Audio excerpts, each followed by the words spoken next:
For anyone watching back in May, you will know I watched True Blood Season 1, and I thought it was a don't watch. But I came up with a plan/agreement that I would watch True Blood Season 2 in October. Vampires, Halloween, it all makes sense. But I was not a fan of that show, and so I made an agreement.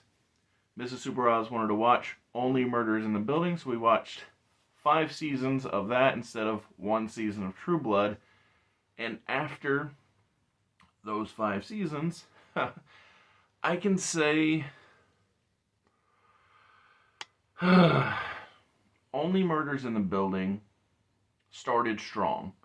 I think season 1 was definitely the clearest season of them all. It was the one that made the most sense, and unfortunately, even the show knows that, because as the show went on, it would refer back to season 1 or season 2. Now, granted, in the show's defense, it is referring to podcast seasons, but I'm not stupid, and I know that you're actually talking about seasons of the show, and whenever anything does that, whether it be 22 Jump Street or whatever, things being self-referential, I think, are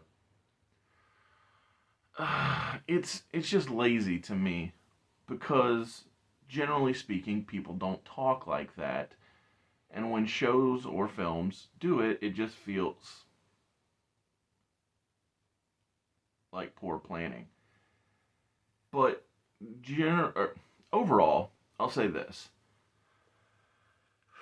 while season 1 was the strongest season, and season 2 is where the cracks began to show, it wasn't really until it became about a musical that really had to push the limits and stretch